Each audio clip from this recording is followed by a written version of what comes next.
It's 4:30, so we'll call the meeting to order and have a roll call here. Ms. Redden? Here. Ms. Allen? Here. Mrs. Lamacchia? Here. Ms. Conan? Here. Mr. Hendon? Here. Mr. Moran? Here. Public comment here. We have one speaker signed up, Jeff Cammerding. Yeah. Microphone there. Welcome. Great, thank you. Thank you for your time. I'm here from Price Hill. I'm the board chair of Price Hill Will and a resident of Price Hill. And first, I want to thank the director and your staff for coming out and doing so much community engagement in Price Hill and for the due diligence and the concern about our library. I mean, we've really felt that since, as most people here probably know, the roof fell in. And it's Yeah, we all know that. As I said, it's our beloved but cozy library. So I think we look at it as a challenge and also an opportunity. So we appreciate the community feedback that's gone on before, and Price Hill Will sent a follow-up communication to the director. We hope that the library will consider, at least do some due diligence into looking at some other sites along Warsaw Avenue, as there's some very exciting projects that are about to ready to come online. That could be a tremendous partnership there. I can't discuss them in a public forum, but if you want to have any individual meetings, I'd be happy to talk about details. And the director was aware about some of those in our meeting. And it just fits in with the Warsaw Alive Business District as far as the tremendous things that are going on along the Warsaw Avenue corridor. And we think there's some buildings that could be a very good fit for a library. As I said, Price Hill Will would be happy to partner with the library to make sure the existing Carnegie building is put to a vibrant and continued public use. That's obviously very important. The director pointed out that that's maybe very expensive. Price Hill, we just recently did the $9 million Masonic Lodge, which is a tremendous renovation in East Price Hill, which will have a tremendous impact on our neighborhood as well. So we're used to these types of big, difficult projects. So we think that there's an opportunity for a win-win. And it's harder than some of the other options being discussed. We're just asking for a little due diligence, a little research into looking at some of these other options, some of these other buildings. Again, knowing that the existing Carnegie building would have to be preserved, and that's important to everyone. So, Okay. Thank you for your time. Thank you. Put that in the hopper. Thank you. Okay. The director's report. Right. Hi, everybody. Hi. Hello. Okay, we'll start with some very good news, which is that for the sixth consecutive year, our library did receive our 5-star rating in Library Journals Index. That's a trade publication that developed that rating method for public libraries nationwide on a couple of different measures, including circulation, visits, program attendance. We are one of only 5 libraries nationwide in our $30+ million expenditure category to receive that. And it's also worth noting our library received an overall ranking of 2nd for libraries with that annual operating budget. So our library is also first in the nation among those 5-star libraries in circulation of digital items. You can see 4.37 e-circs per capita. Now that measure is not a ranking, it's just based solely on per capita use in the areas, and the system doesn't measure outcomes or quality Sounds like your 3 service. minutes are up. Oh my gosh, is that me? I was about to think, who's in the audience making that noise? You. All right, so I'm done. That's it, Paula. Subtle, you guys, very subtle. Okay. So, Carl, don't get any ideas. You're done. Yeah. Of the more than 7,361 public libraries ranked nationwide, only 257 received that 5-star designation. How many years in a row? 5 years? Six, right, I know. A little note about facilities planning. We did in late September have over 1,000 people who participated in some preliminary engagement activities here at Main and also Price Hill, led by Group 4. That was a precursor to our more extensive outreach efforts that we have been doing in Price Hill. Valuable input on several service priorities were gathered, and in the second paragraph you can note here that as part of the engagement process, participants did identify top priorities for library service. We gave them 10 choices. Main Library chose develop young readers, succeed in school, level up job skills, each selected by about half of the participants. Price Hill chose satisfy curiosity, develop young readers, 60% of participants chose those two. We also did an online survey because we know not everybody can come to meetings, and collected for 3 weeks in October about 465 participants online, and that was develop young readers, succeed in school, and learn something new were the top choices. So just a note there. Want to know? 465, that's pretty good. Yeah, I know. People are obviously pretty engaged with the library's path forward, which is very exciting. Northside is going to join our list of expanded open hours locations. So we've been talking this fall about moving some of those locations that are currently only open 44 hours per week to 48 hours. We have already done Avondale, Price Hill, and Walnut Hills, and that was October 7th. Northside is the next location where we're going to implement that change, and will, like the others, include adding a full-time librarian and a small number of FTEs. I do want to note that these are budget-neutral changes made possible by shifting our staffing resources. We anticipate that change at Northside occurring in early 2019. A note about the Anderson Township Library Association's November sale made just over $9,000, $9,148.20. When I went to their meeting, they cannot figure out quite where their 20 cents came from, but they do know it's true. So we gave a tip. Yeah, I think so. Public library levies across Ohio. A note here that 24 of 25 Ohio library ballot issues were approved in November's general election. This included 2 new levies, 15 renewals, 3 renewals with additions, and 4 replacement levies.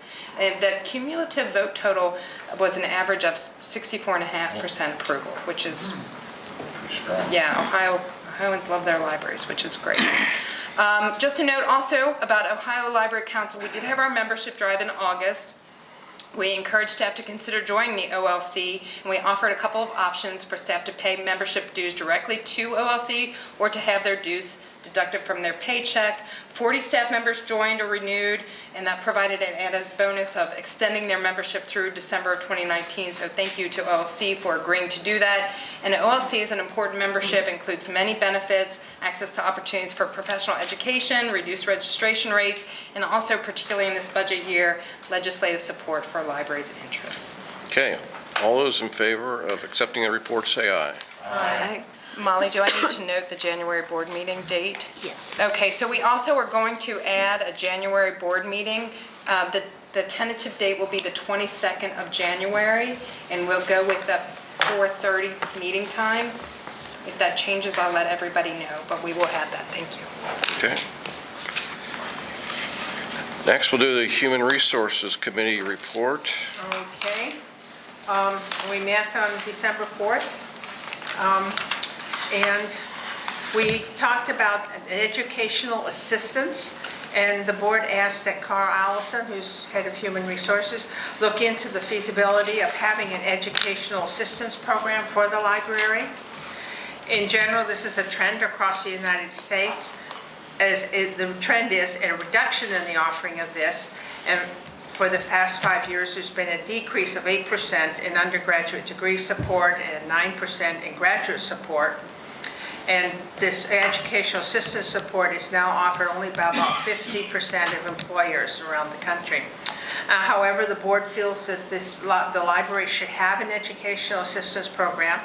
So we will proceed with a program that is sustainable, modest in scope, and provide a meaningful level of assistance for employees. It includes the eligibility requirements and restrictions not to exceed dollar amounts per year, set number of years. And we will present a revised educational assistance plan to the Board of Trustees for approval in April 2019 at the board meeting. And at that point, we will also evaluate the structure and effectiveness of the program over time. The board really thinks this is important if we want to be the employer of choice, and that's what we want to be. So having an educational assistance program, I think, will help us get there. The salary schedule adjustments for grades 1, 2, 3, and 4. And the proposal includes increasing the hourly rate for all current employees in grade 1 and 2 by 5%, for grade 3 by 6.3%, and for grade 4 by 1.9%. And the effective date for these increases will be December 30th, 2018 for the January 17th pay. And the proposed increases will not impact the opportunity for a merit increase. For relocation expenses, for management level candidates is used to attract and secure a preferred candidate. The relocation expenses can include a multiple of options, including physical move assistance, property transactions, costs to turn on and off utilities, etc. A relocation reimbursement policy is going to be presented for the Board of Trustee approval in February at the board meeting, unless we come up with one in January for the January meeting. And the policy will apply strictly to physical moving expenses where applicable and for senior level leadership positions at salary grades 12 and up to amount not to exceed 15% of the applicant's annual salary. $1,800 in relocation reimbursements is retroactively approved for the Chief Strategy Officer. For the 2019 merit increases, under our current compensation plan, the staff are eligible to receive pay increases based on their performance reviews, and those are completed in February and March. The 2019 budget includes a merit budget of 3%. So each manager is responsible for allocating the increases within their respective departments, and the amount allocated may vary as it is based on performance. And because of previous challenges being able to adequately recognize exceptional performance, this year will also include a potential additional amount for manager's discretion if needed, recognizing exceptional performers. And the dollars associated with this plan are included in the budget outlined in the Facilities, Finance, and Audit report. Our United Way and Community Shares campaign results, the United Way was $9,548, and Community Shares was $4,205. There's no extra 20 cents on that. We had the 6th Annual Staff and Retiree Recognition Program on November 4th. We had about 300 staff and their guests there. Eric Noble, the security guard at Main Library, was nominated as the Rookie of the Year. And Joe Daner presented the Impact Award and the Bunny Daner Prize to Robin LaRue, who is a Library Services Assistant at the Loveland Branch. I asked one of the members of the library, she was coming to the Madeira Library, did she come for the recognition or the T-shirt? She said, actually, for the T-shirt. Total living experiences. Organizations have undertaken initiatives referred to as the Total Living Experience projects, which all aspects of the employee experience are examined, and we're going to try and follow this trend.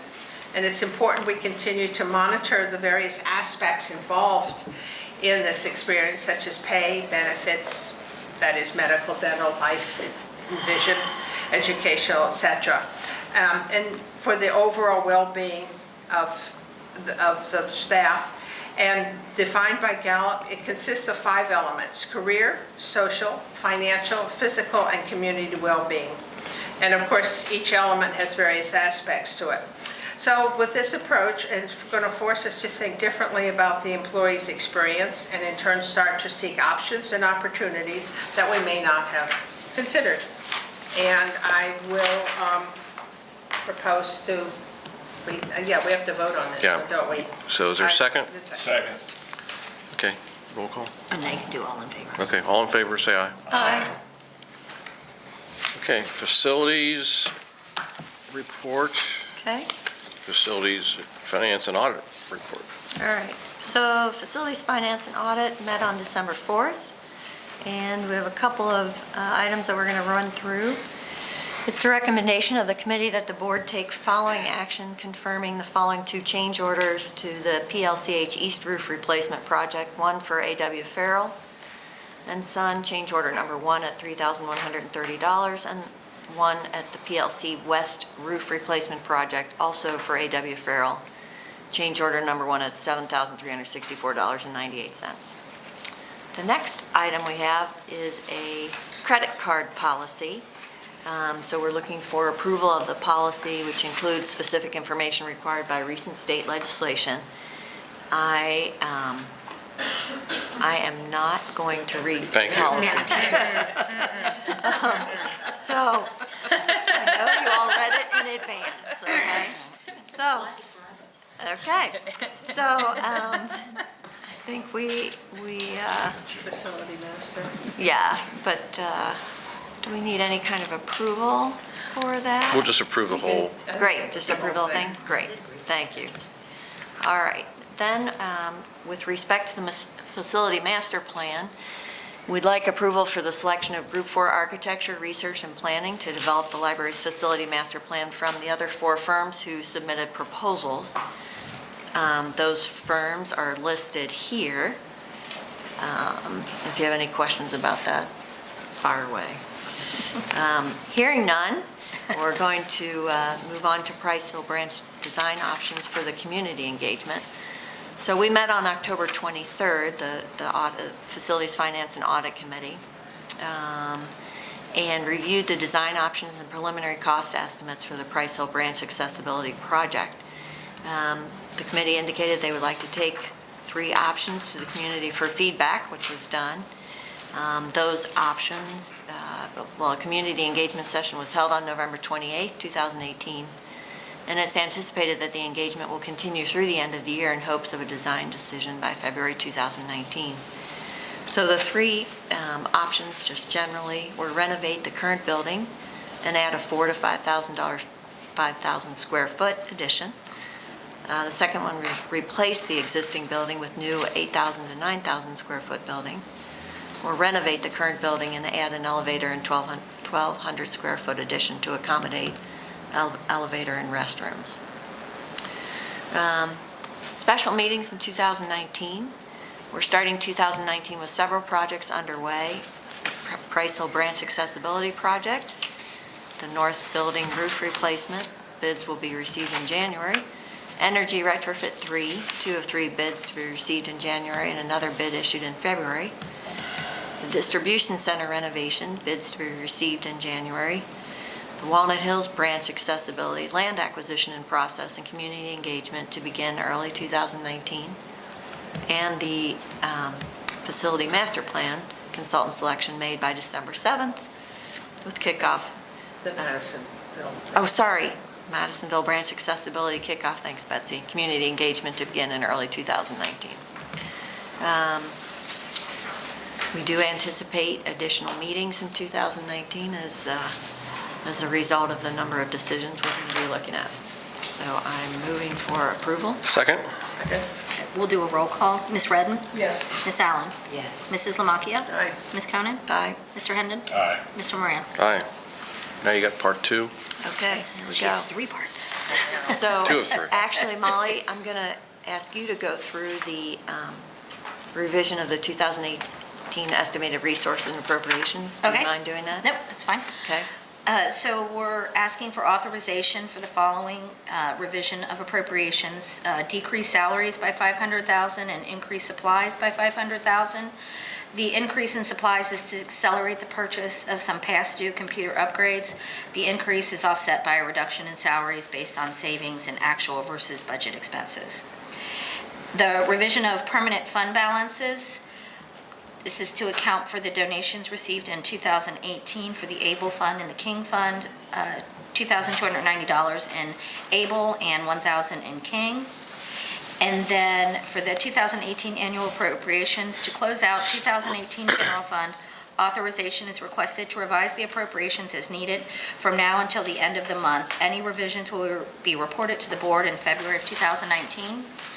And the 2018 unencumbered balance, we are anticipating an unencumbered balance of approximately $13.45 million to carry forward to 2019. This includes an operating contingency of $1.75 million, representing the allowable 3% of the budget, and approximately $11.7 million available for operations in 2019, which equates to slightly more than 2 months of operating expenses. Ohio Revised Code Section 3375.4L states that the Board of Library Trustees may, at the end of any fiscal year, unless doing so would be contrary to law, set aside any unencumbered surplus remaining in the general or any other fund of the free public library under its jurisdiction for any purpose, including creating or increasing a special building or repair fund, or for operating the library or acquiring equipment and supplies. In accordance with this provision, it is recommended that all unencumbered funds be carried forward in the general fund. Okay, you want to make a, I move that we okay. accept. Is there a second? Second. Let's do a roll call. Okay. Ms. Redden? Aye. Ms. Allen? Aye. Mrs. Lamakia? Aye. Ms. Conan? Yes, aye. Mr. Hendon? Aye. Ms. Moran? Aye. Okay, we got 3. Part 3, again, Facilities, Finance, and Audit Committee. This is regarding our bid advertisements. So we have an annual request for qualifications. The library must annually request statements of qualification from all 3 types of professional services firms in order to hire an architect, surveyor, or engineer for a project with professional services fees of less than $50,000. So it is requested that the board authorize publication of the following notice: architect, engineer, or surveyor services. So I'm just going to tell you what authorization requests we're making here. I'm not going to go through the exact bidding notice process. So we have authorization for public bidding also for the main library roof, the north building, and you'll see the advertisement for bids there and how that process will work. We have an advertisement for bids for the PLCH main library, the north building roof, the summary of that work. We have an authorization for public bidding for the 2018 energy retrofit, again, an advertisement for bids.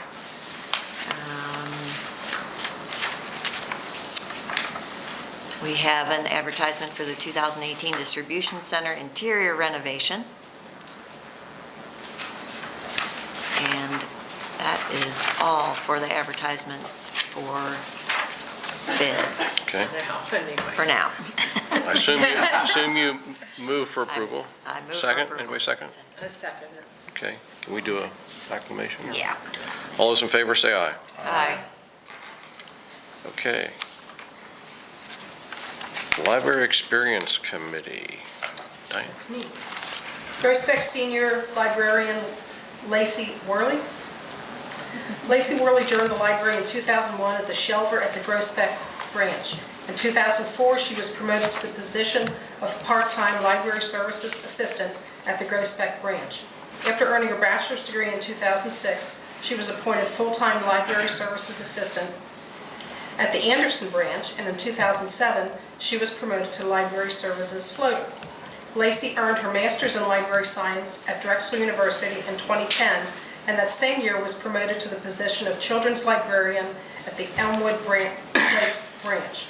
She returned to the Groesbeck branch in 2001 as a children's librarian and was promoted to her current role as senior children's librarian in 2012. Lacey has served on many system-wide project teams, including leading this year's successful Girl Scout overnight project team. Lacey?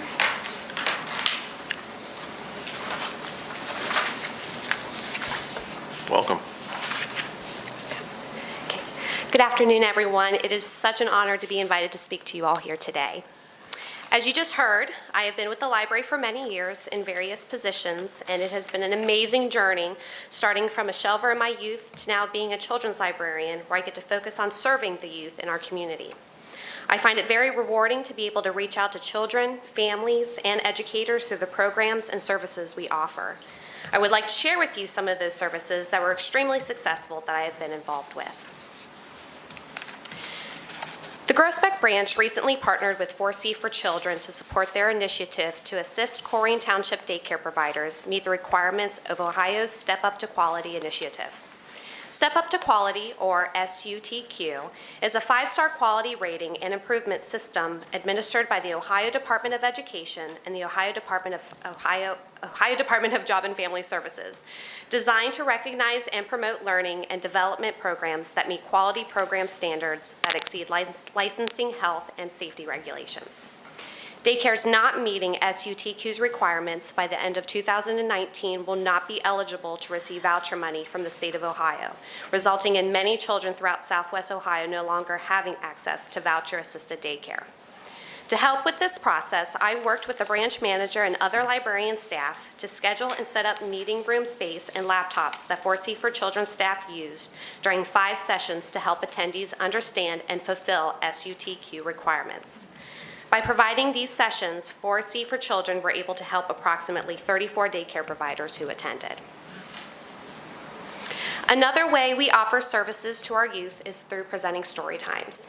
We were very fortunate to have Representative Louis Blessing III visit the Groesbeck branch to observe a Movers and Shakers Storytime led by myself.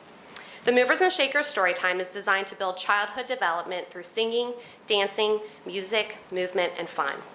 By having our legislator observe a well-attended educational and fun library program, it gave him the opportunity to see how the quality services and resources our library offers are directly impacting the community we serve. A visit like this also gives the library the opportunity to show legislators the importance of sufficient public library funding, since our primary source for funding comes from the state's budget, which is adopted by our state legislators. Representative Blessing was very complimentary of the library's services and programs, including the library's current workforce development initiatives and programs supporting career readiness and advancement. He even posted on his Facebook page about how much he enjoyed his visit and encouraged his Facebook followers to utilize lynda.com.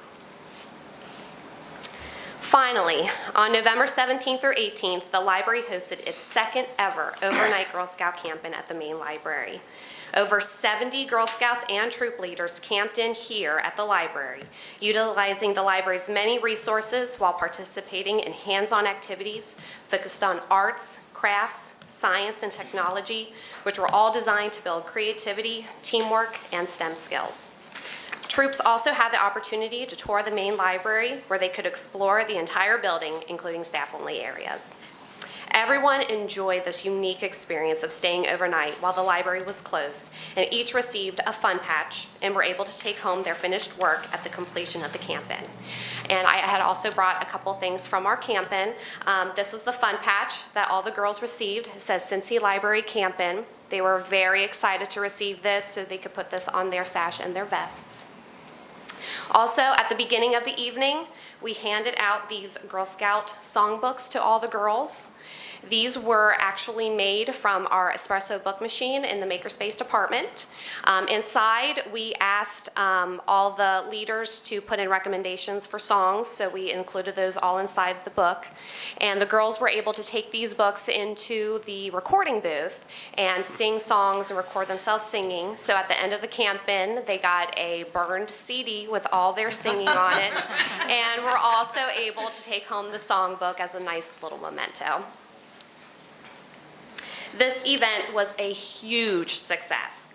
I am very proud and so grateful to have had the opportunity to lead an outstanding team of staff who worked diligently in planning and working the camp-in. I look forward to offering this event each year for our Girl Scout troops and welcome the opportunity to lead this project team again. I would like to conclude by thanking you all for your attention.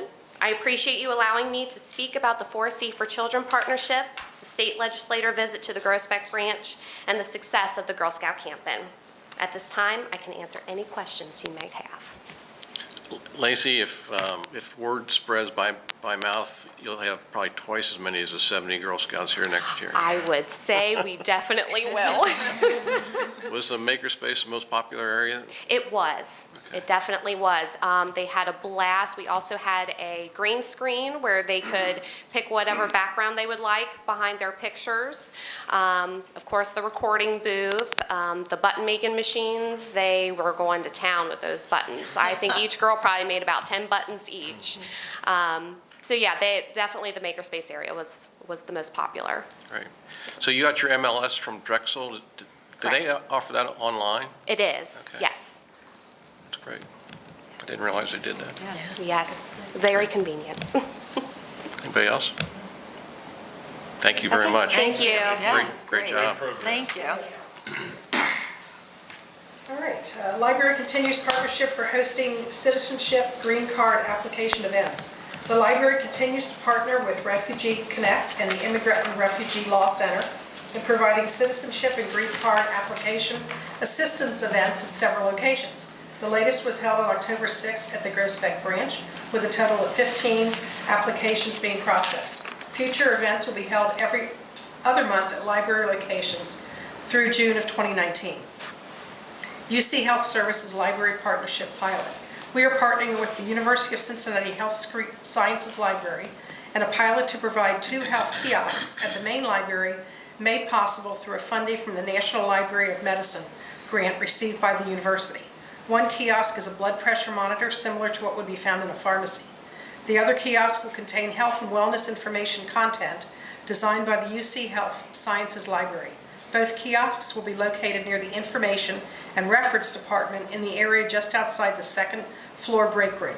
The library will evaluate the pilot to determine if the kiosks will remain installed after May 31, 2019. Health and wellness events will also be provided during the pilot. Notable staff accomplishments. Sierra McKinsey Service Operations Floater was awarded the Association for Library Science to Children's Equity Fellowship.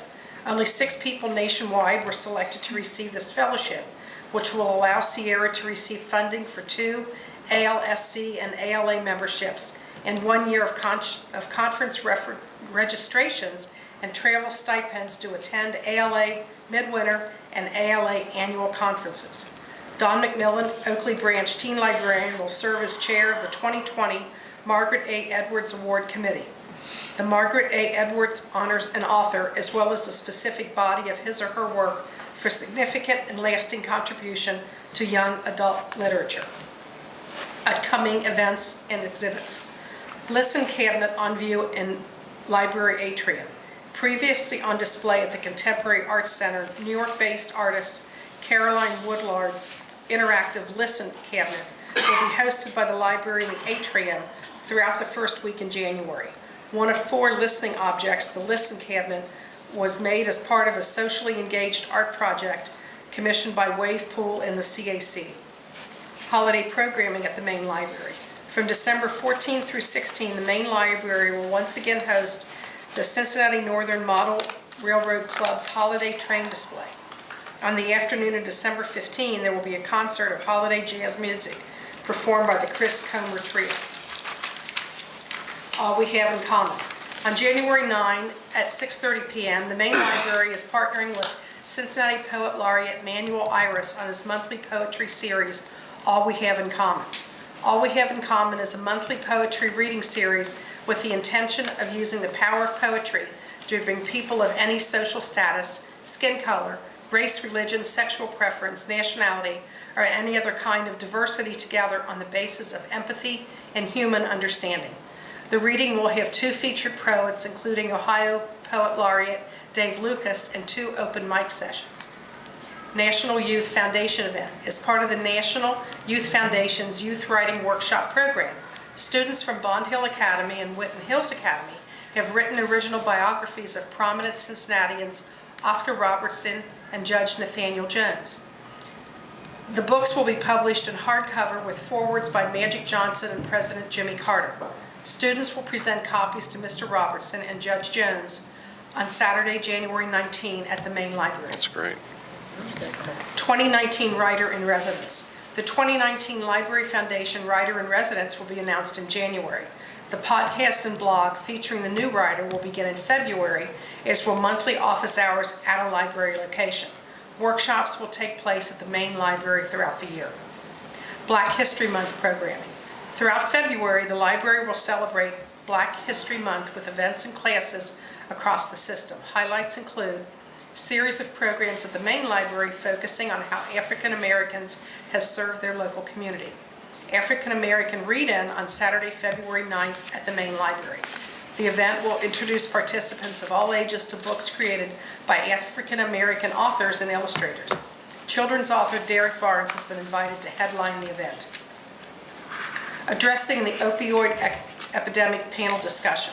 On February 2nd at 2 p.m., the main library will host a panel of local people to discuss the opioid epidemic and its effect on the community.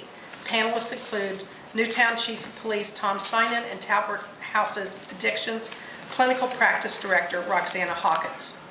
Lantern Slide Exhibition. In the early part of the 20th century, the library began collecting lantern slides, which were loaned to customers and used for library programming such as lectures.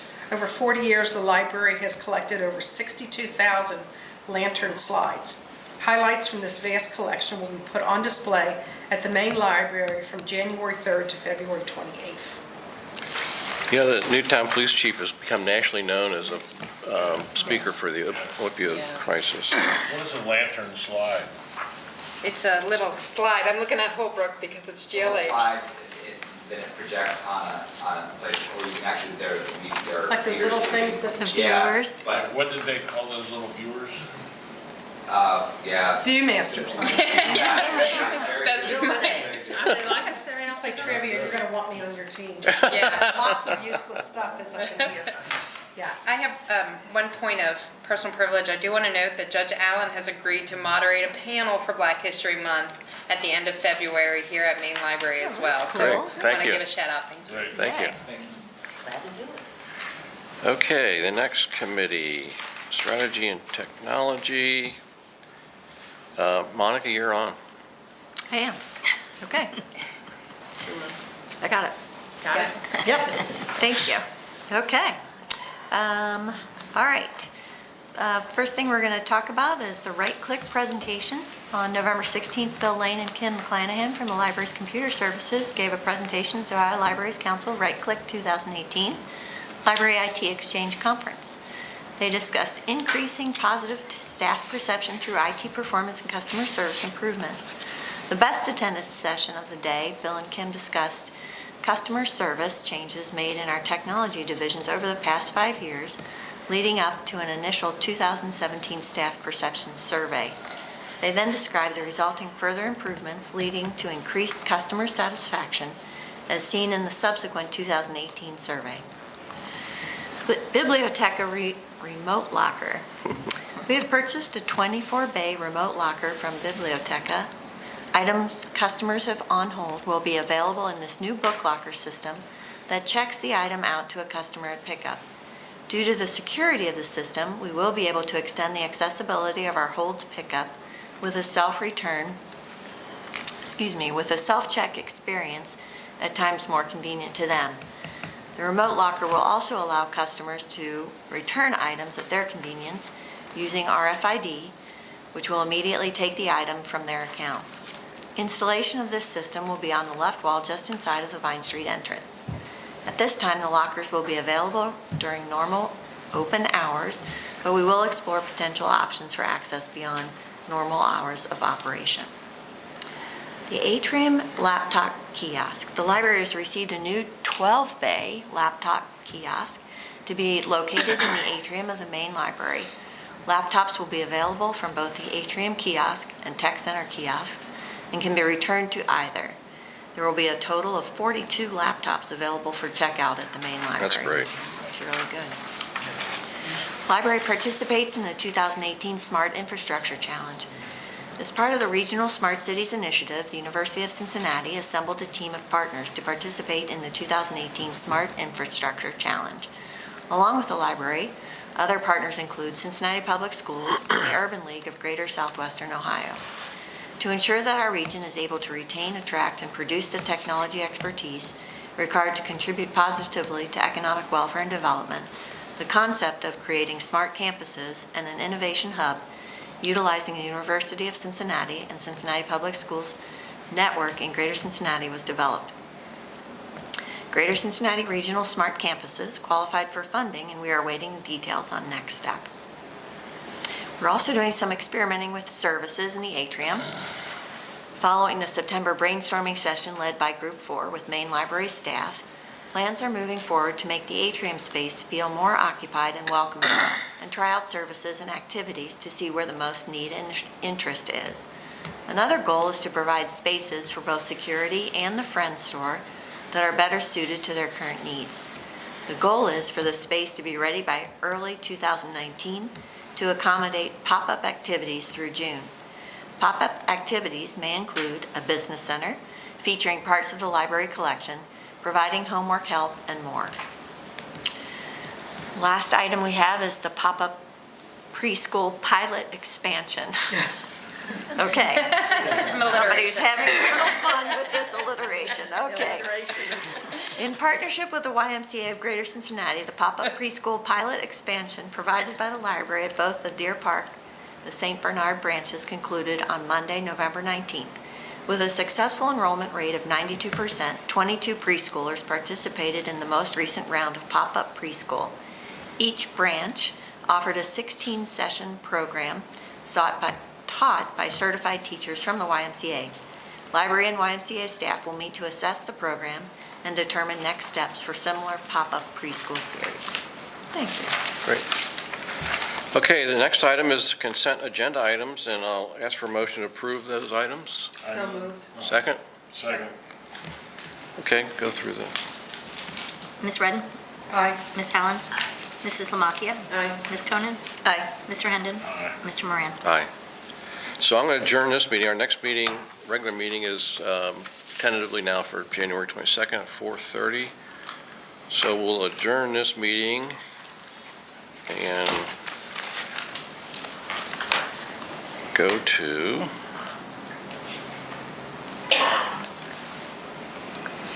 the annual meeting. You want me to roll call? Roll call. Okay. Ms. Redden? Here. Ms. Allen? Mrs. Lamacchia? Aye. Ms. Konen? Here. Mr. Hendon? Here. Mr. Moran? Here.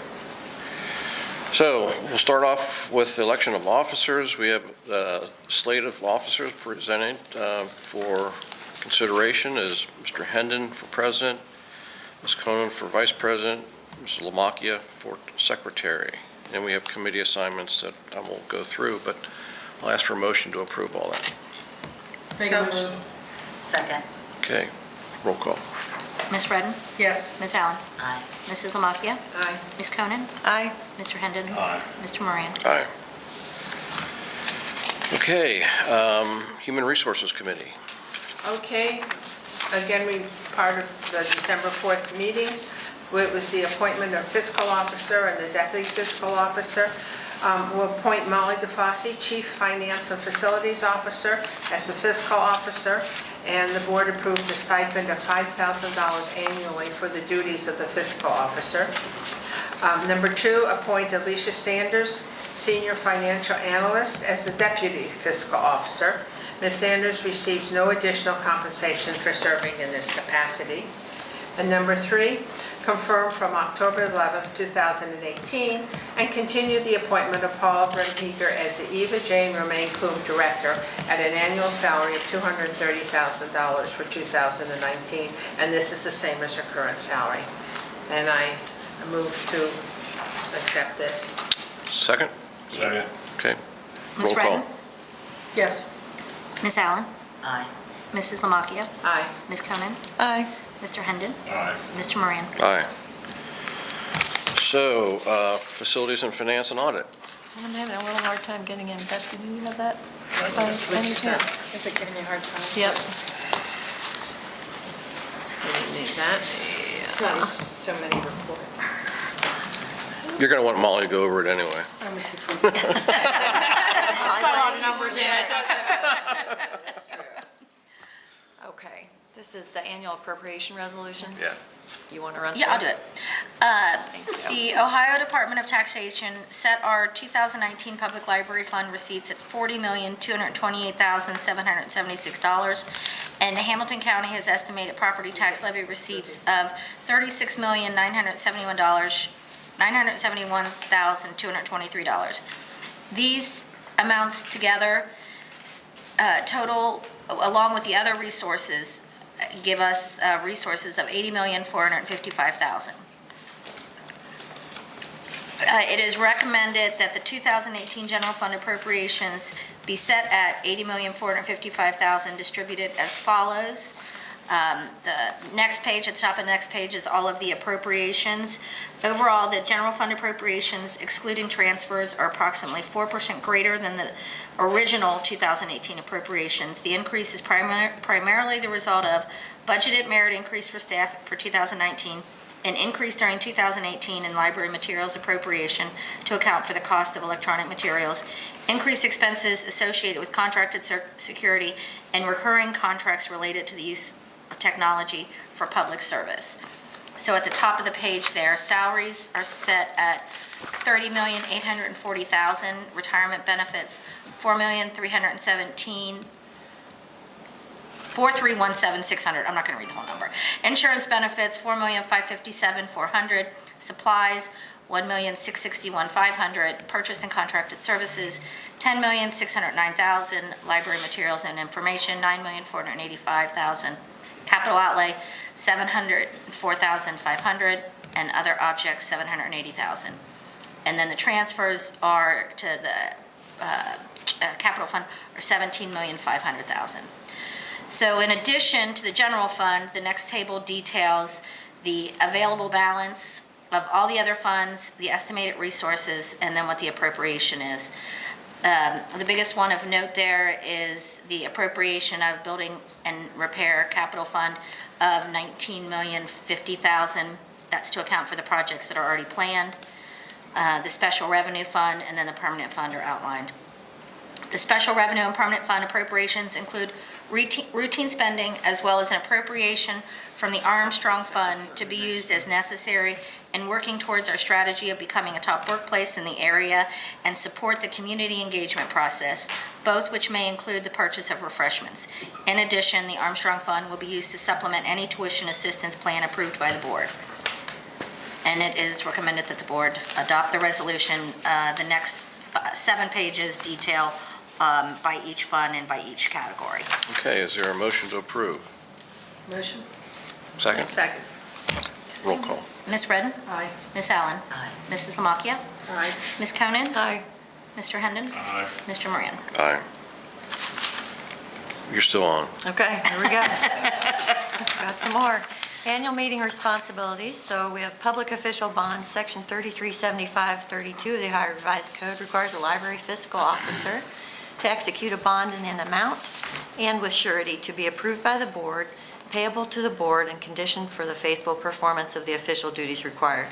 In accordance with that statute, it is recommended that new public official bonds be executed in the name of Molly DeFosse, fiscal officer, and Alicia Sanders, Senior Financial Analyst, Deputy Fiscal Officer, each in the amount of $500,000 for terms commencing December 31st, 2018, and ending December 31st, 2019. Resolution. You want the hints on here if it's a little clearer. Oh, it's all right. Thanks, Betsy, I got it. So I started down this road. All right. The annual change of officers of the board and the annual appointment of a fiscal officer requires notification to our banking services provider. In addition, they require a resolution of the board assigning the authority for financial transactions.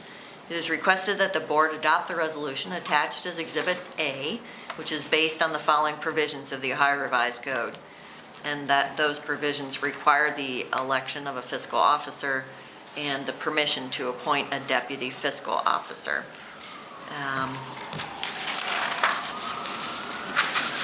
Our bankers also need to know who is authorized to enter into contracts and agreements. As previously established, the attached resolution designates that the fiscal officer and the president or vice president jointly are authorized. Finally, the proposed resolution states that the Eva Jane Romaine Coombe Director or Fiscal Officer is authorized to sell donated stock.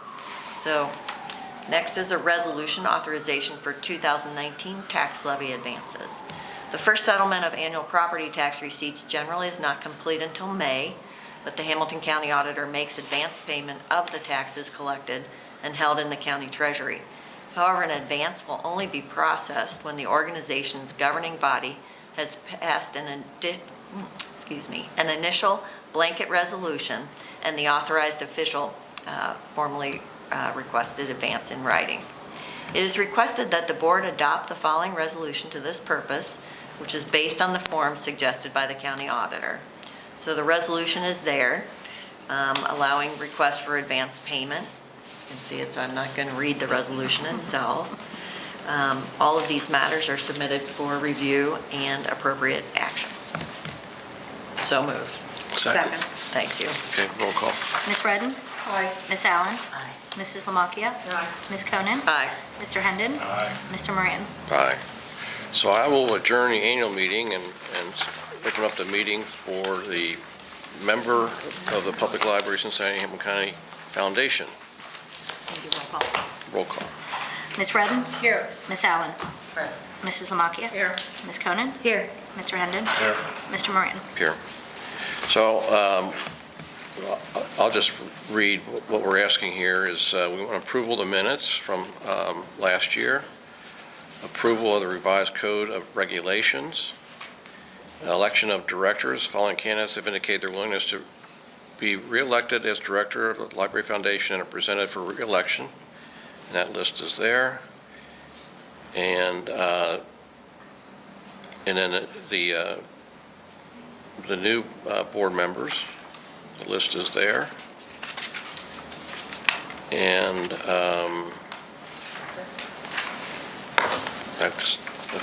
I'll make a motion that we approve the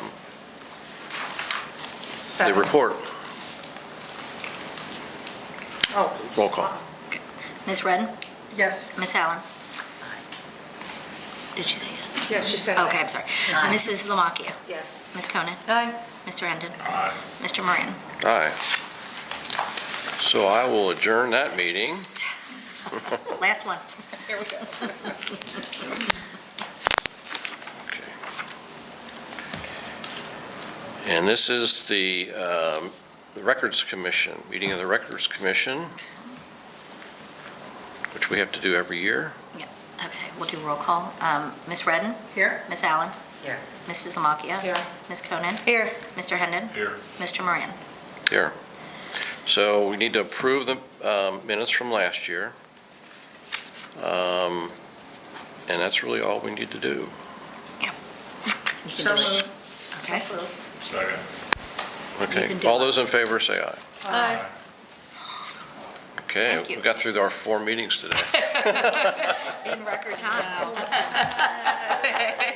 Okay, and we are adjourned. Thank you, everybody. Thank you. Thank you. Merry Christmas.